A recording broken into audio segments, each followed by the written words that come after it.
My sister, Lori Vallow, murdered her children, Tylee and JJ, and buried them in a pet cemetery. And we're all trying to make sense of it. So let's talk about it.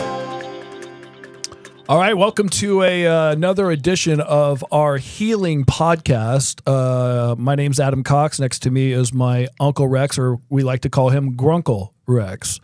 And we've been talking a lot about healing lately. And so we are going to talk a little bit about that today as well.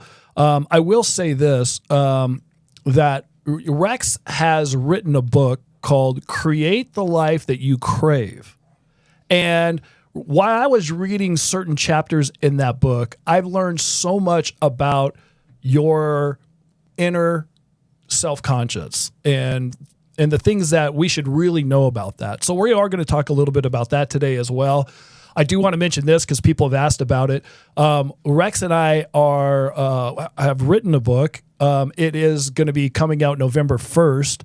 It's called Lori's Lies and Family Ties. And we talk a lot about everything in this book. So if you didn't catch a podcast, or you would like, if you're a book reader, that will be available. And I guess if you go to Amazon and type in Lori's Lies and Family Ties, you'll be able to pop up and pre-order. It comes out November 1st.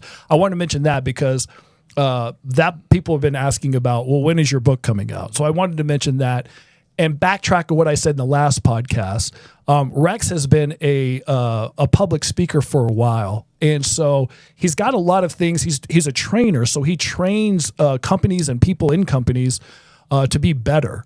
And so with that being said, let's talk about today things about the conscience and those kinds of things, Rex. Very good.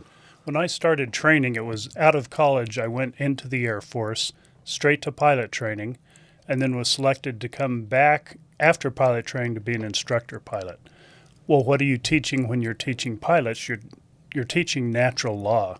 And I had some experiences where I went in to be a fighter pilot like my father was, but through the process, I was now, in retrospect, I'll say I was led to the idea that what I'm supposed to be doing with my life didn't really have anything to do with flying, although I was loving what I was doing. Right. But it had to do with training, and as that developed, it became obvious that I'm training natural law, and that's all the experience I had, and it has become my life's work. So I want to share a few of the foundational principles of natural laws that go into healing. Before that, can we go back real quick? So when you're a pilot in the Air Force, you were flying F-15? I flew against an F-15 Oh, you once. flew against No, I was F-15. flying trainers. Trainers. So I flew a T-37. A T-37. So what was the best part about, like, did you ever go off the grid and like do like aerial stuff and flip around and that kind of stuff? The cool thing is we didn't have to go off the grid. Oh, when you train new pilots, that's the first thing you train them in. Is You make them throw aerobatics up? and spins. You make them throw up? About a fourth of the pilots that came threw up their first few flights. That's pretty normal. Did you tell them that's natural law? We It's told them that natural law was that natural you- reaction to such a strange environment. Your classroom's going upside down and flipping around. It is a rush. And you know what? Being a huge fan of the movie Top Gun and Maverick, it just seems like those planes would just be a blast to be in. And you're telling me that when you were flying, you just had a blast. Yeah, I just loved it. And so, at a younger age, you thought that was your life purpose, was to be a pilot? From when I could remember and realizing my dad was a fighter pilot, he was a prisoner of war in World War II, he was a flying ace before he was a prisoner. Wow. And I just thought that was my blood. I thought that was my destiny. That's my life purpose. Okay. Turns out your life purpose it's not an accomplishment. It's not what your job is. There's a lot more to life purpose. I love that, because when I was telling you and I had a conversation at your house about life, your purpose in life. And I thought, well, my purpose in life was to be a radio DJ, and I did it my whole life. And I was like, that was my purpose. And you're like, that's your job. Well, what's your purpose? So this is going to be very interesting, because I don't know how many people that are watching right now actually know what their purpose is or even thought about it. And it's actually purposes, but those are stories for another time. You're right. Sorry, I do, because there's all kinds of purposes. A purpose to be a parent. There's like a bunch of those. So we'll get to that in another episode. Sorry. Right, but it's all underpinned by natural law. Our whole experience in this life is governed by natural laws. It's a common saying that you can make your own decisions, you can choose how to act, but you cannot choose the consequences of those acts. Those consequences are governed by natural laws. And so the example of natural law that people usually use is gravity. That's a good example. It's a natural law, meaning gravity works the same wherever you are on this planet, whoever you are, and whenever you're there. But the trouble with using gravity as an example is people then want all other natural laws to have a simple name and consistency of an example. Yeah. And it doesn't work like that. You have to really put some conscious effort into recognizing and applying natural laws. You have to pay attention. And one of the people that I refer to a lot in my life, a great example in my life, I have a cousin, my cousin Ned, and he is just so well read. I wish I could talk on and on about cousin Ned, but Yeah. I called him once and said, if I want to recognize my conscience, to hear my conscience, do I have to be in a quiet setting, do you think? Do I have to be meditating? And I loved his answer. He said, a quiet setting works 50-50 for me. Sometimes I hear my conscience. Sometimes I fall asleep and take a nap. He said, it's not a sensory experience. You don't hear a voice. I know we talk about voices in your head, especially when we're talking about Lori. Right. But that's not what happens internally. You don't hear a voice. You don't see things. You don't get this through your senses. You get this by awareness, by observation. And with natural laws, it's usually looking in retrospect. Or another way of saying it is, we can easily recognize natural laws when they're about to come into play. Every time you hear someone say, hey, hold my beer and watch this, and you know what's about to happen, Right. it's because you're looking at what are they about to do and what will the consequences be. This does not look pretty. Right. That's you observing natural law. And that's what we call common sense. Common sense is simply observing natural law and predicting an outcome because you know natural law. Mm-hmm.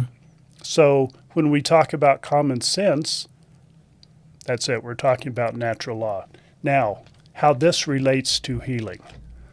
I mentioned the last podcast, excuse me. Well, if you're going to get a drink, I'm going to get a drink. Hold on. Let's go ahead. Should we go out to Maverick and get a drink? Okay. My water has Kool-Aid in it. Okay. Oh, you drank the Kool-Aid. Sean's got a Diet Coke. Okay, as long as you didn't drink Lori's Kool-Aid, No, we'll this be is my own Kool-Aid. Sorry, we have a Yeah. lot of dark humor in our family, Yeah. and that's not even the worst of it. Yeah. So we're talking about natural law and the natural laws of healing. The first natural law of healing. Now, there's not a sequence just because there's a first. All the rest come after. But the first natural law of healing is that it is a universally unique process for each person. Each person in the universe heals a different way. And it depends on what they're healing from. In our case, we're healing from the trauma in our family of all of the fallout from the Lori stuff. There's not one thing. It's very complex. There's a lot of it. Yeah. So we don't know exactly how to heal. And we're working through it, is what we say. And we're still working through it and probably will be the rest of our lives. We feel that anyone that has been involved in this Lori situation probably is scarred or needs healing in some way because it is so offensive to us as people. That's why we're trying to figure it out. So what we want is, what is our path for healing? Fortunately, the same power that gave us life and put into us our natural desires, like having an ego, self-preservation, appetites, passions, also gave us an internal guidance system to keep those natural desires in check. We call that our conscience, but all of us have different understandings or different terminology with conscience. So let me just express what I'm calling our conscience. Okay. I'm not saying everyone has to believe this or my way of saying it is the right way, but just so you know what this is at the foundation of this conversation. Your conscience, your internal guidance system, is not emotion, and it doesn't get caught up in the emotion of a situation. It is not, I guess I'm saying what it is by saying what it is not. It is not an appetite or a passion. It's not something that comes and goes. It's not your value system. You don't educate your conscience. Your conscience is connected to the wisdom of the universe. So it's your ability to recognize, I probably shouldn't do that. It leads you to recognize the consequences of the choice you're going to make so you can make the best choice in this situation. So just as you said that, what came to my mind was a comment that we got about Lori in court about what she said is to cover up her conscience because she felt guilty she knew what she was doing. So she's not allowing herself to go down that road because she doesn't want to deal with the consequences, which would be very painful to her. And that was a comment that somebody had mentioned. Now, is there anything to that? I love that comment. We get so many insightful comments, that being one of them. Yes, that's true. And here's how that works. This conscience that's telling us the consequences of the choices we're considering is available to everyone all the time.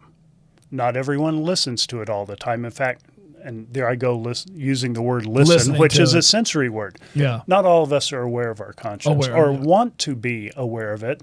I'm going to use my Bluebell ice cream analogy here because it's so personal to me. When Bluebell ice cream, especially homemade vanilla, is available to me, I'm going to eat it. No doubt. No matter what your doctor said, no matter anything, there's nothing stopping you. I've had a heart attack 4 or 5 years ago. It was a real serious one. Yeah. I didn't have a near-death experience. I made it through that. But I still justify eating Bluebell ice cream. Now, when I made the decision that I'm going to keep that part of my life, my conscience, not being emotional, didn't rip me a new one. Mm-hmm. My conscience just said, okay, the consequences of that is your intake of cholesterol is going to be higher. That almost killed you before, so make a good decision. Well, I didn't like my conscience telling me that. Right. And when we don't like our conscience telling us something against what we want, we have a dissonance, they call it, cognitive dissonance. It's a fight, right? It's a fight. So my ego wants to win that fight and my appetite for Bluebell. Right. And so I readjust my world and my thinking to try to shut that conscience off. And I say, well, I work out 2 hours a day. I can eat some Bluebell. Now, when I'm making that argument, I know that that's not what caused a heart attack. The fact that I work out 2 hours a day didn't prevent a heart attack. Right. Because what caused it wasn't my heart being in bad shape. It was the cholesterol. And that's what has. So I knew what I was doing when I rationalized with rational lies, and I adjusted my world around it so I could still eat my Bluebell and ignore my conscience. So we do that on a daily basis. All the time. All of us. Probably 50 times a day. You have an argument with yourself about a decision that you're going to make.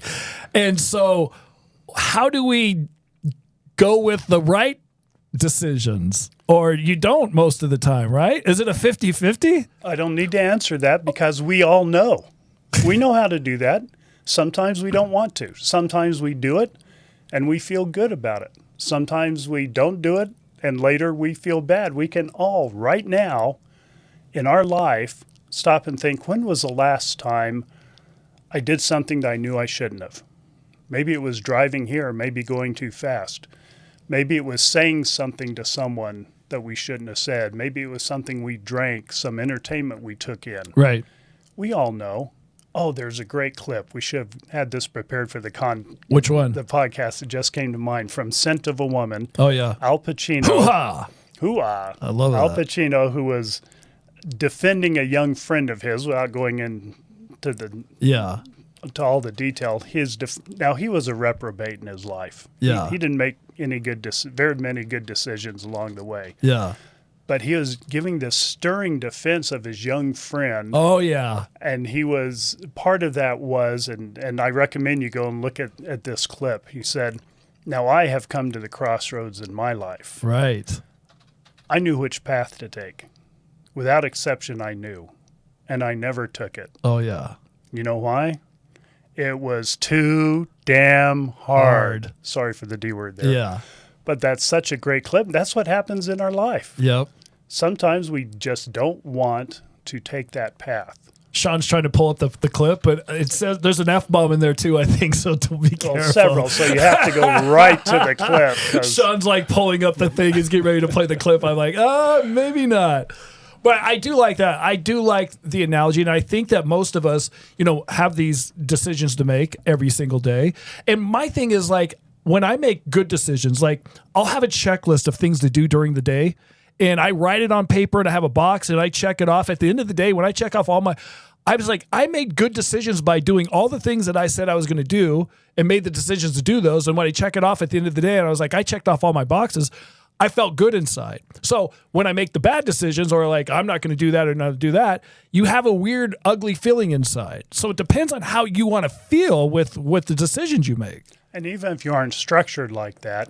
Oh, I'm the only one structured like that. No, right? It's no. like, not everybody's the same. Not everybody Right. is structured like that. A lot of people are, but you can still look back and think of all the good things you did. You know that good feeling when you do good things for people? You just feel good. You can recognize your conscience. That's how you learn to be aware of your conscience. So what Lori did, if I can start with that, and I'll get back to the healing topic. What Lori did is just did what we all do at the beginning. Hey, I want this, whatever it was, ego, or, we've had lots of discussions on what it was, even here in this podcast. She wanted sex, money, power. Well, the conscience comes in right away. She had to have had the battle like all of us and did what many of us do many times, said, nope, I want it. I'm going to readjust my world and my thinking to make allowance for this step. And then, like all of us, you just keep going. Unlike all of us, the rest of us who haven't murdered our children, draw a line somewhere. We allow our conscience to prevail at some point, say, no, I won't go past this line. I'm not going to do this. Right. Yeah. Right. And most of us hold to that. Well, at least in this case, with a comparison to Lori, she didn't. Right. She just kept let going. it keep going. And your world has to keep adjusting around that. You have to make this fantasy that you built in your mind grow and grow. And hers and Chad's, and they got together, and oh my goodness, that multiplied this fantasy world. So it's a delusion. Everyone can recognize it. You two are deluded. Everyone's recognizing that your fantasies are far off. But as they're doing that, and they're making these conscious decisions to do what they were doing and to follow this plan, did they ever feel like bad inside, or like, I can't believe we're doing this, or guilt? Does that, like, why wouldn't guilt pop in and be like, oh my gosh, we're out of our minds?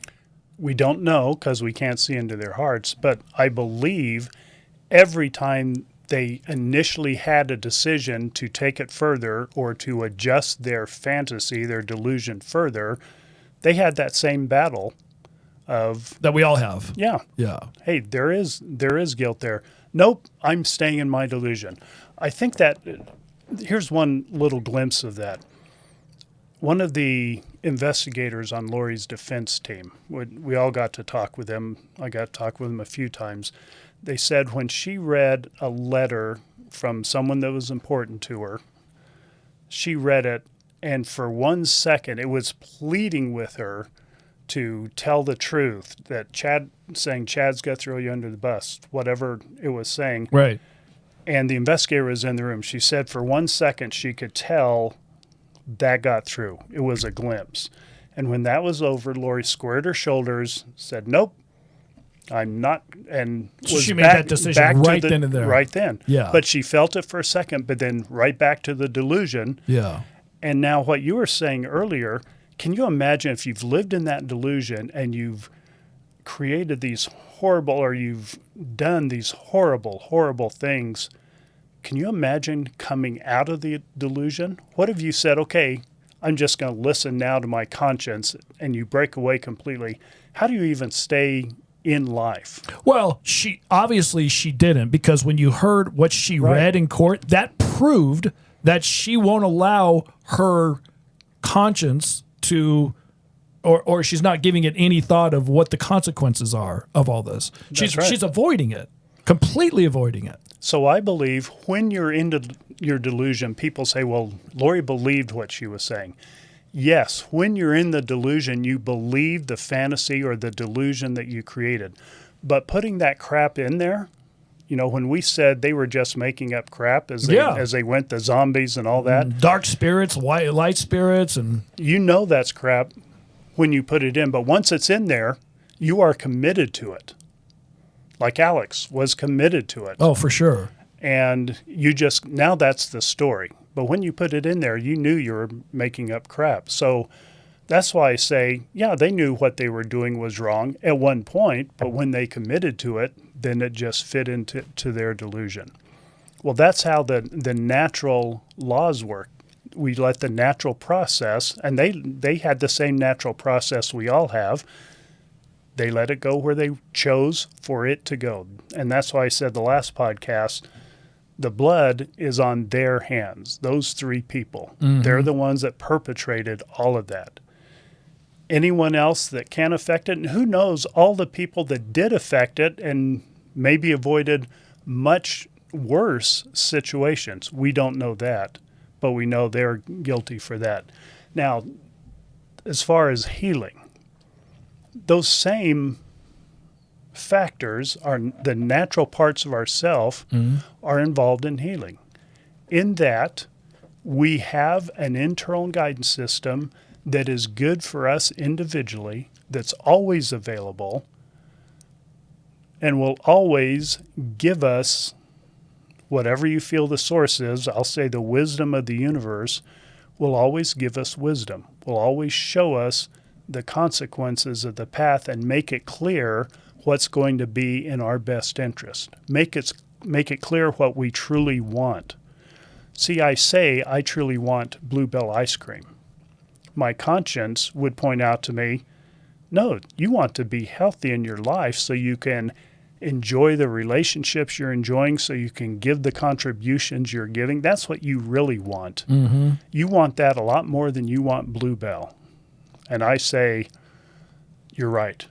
I will do that until I come across a freezer that has some homemade vanilla in it. What about one spoonful? I mean, that doesn't get... Exactly. We're not talking How about, could that hurt? We're not telling you a whole bowl. You're not going to eat the whole thing, just a bite. You have to buy at least a pint to get that spoonful. Yeah. And once you have the pint, are you going to waste a pint of Bluebell homemade vanilla? No, you take one bite one day, then you put it in the freezer. It's called discipline. Now, this is a question I have for you.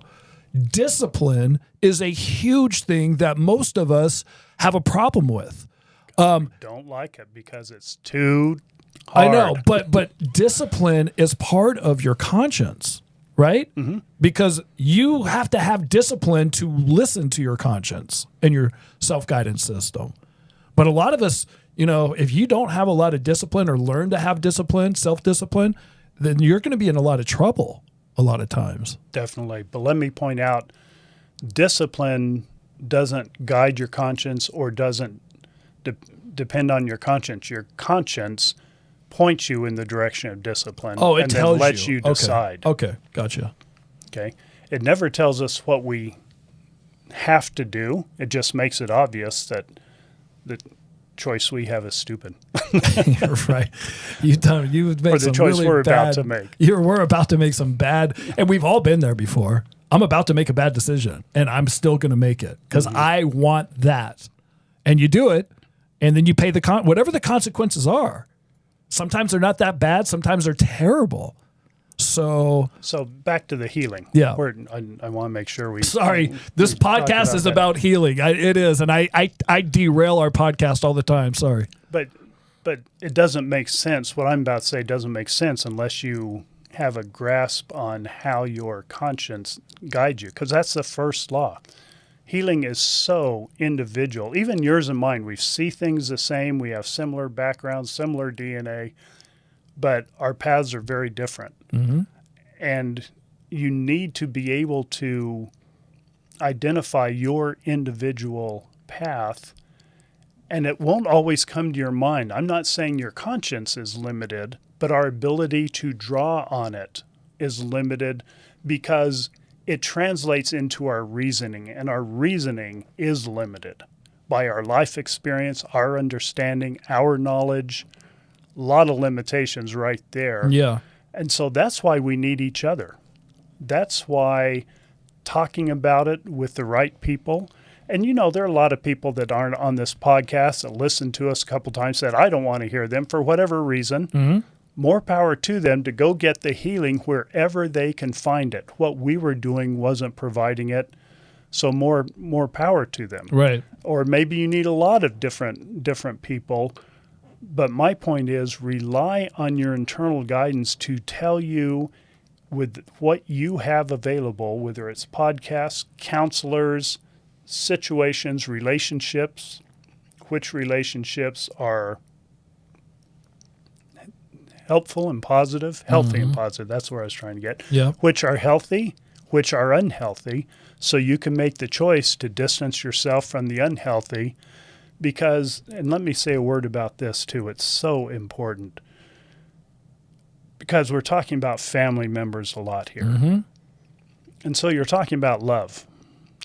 Love is unconditional. Relationships are not. There are some relationships where we can still love the person, but change the conditions on the relationships because part of that is unhealthy. And we need to set, we talk about boundaries. setting boundaries. Yeah, setting boundaries. You need to set boundaries, not because you don't love the person, but because you need the healing.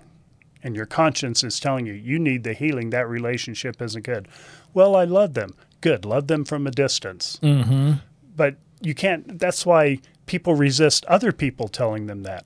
They need to hear that from their conscience, recognize that's from their conscience, and make the appropriate decision based on that. Where does forgiveness fall into when it comes to healing? Like, for me, the way I'm built, like, I have to forgive or it will eat me up inside and it will ruin me inside. So, and I know people, get mad if you say, well, I'm forgiving this person. How could you forgive them? I was like, it's not for them. It's for me, because I don't know what happens to me, but I'll just be consumed with it. It'll just eat me up if I don't forgive. And I don't know who's built like that and who's not built like that, but is that forgiving, is that part of the healing? See, that's a great example of how the healing path is individual. Okay. Some people don't even have to think about the topic of forgiveness because it's not part of their healing path. Okay. And others will say, well, everyone needs to forgive. We all get judged. Everybody's judging people about it. Yeah. And people say, well, that's a religious principle that you have to forgive. Okay, I'm all for giving in the broad sense, but in my individual path of healing, do I need to forgive someone in order for me to heal in this situation? I don't go by broad rules for that, or I'm suggesting we don't go by, because we're all individual with that, right? Let's go with our individual guidance, just like medicine. To me, the most exciting part of medicine is the field of genomics, which brings it down to me. How does this medicine affect me? What are the parameters of my personal health? Healing's the same way. It's individual. Do what you need to do for yourself to heal, and the only guidance that's 100% on that is your internal guidance, whatever you want to call it. If saying conscience is too religious, call it your intuition. The spirit. Whatever you want to call it. Call it that, but follow your guidance. So we have to observe and learn how that guidance works for us, which is another individualized pursuit in life. I love it.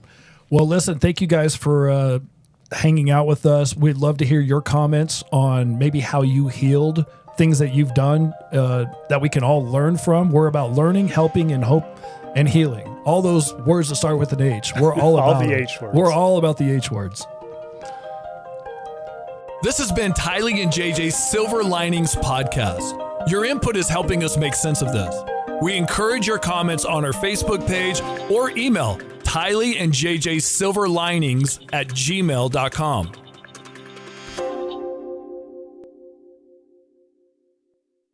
This has been a production from A Podcast Studio.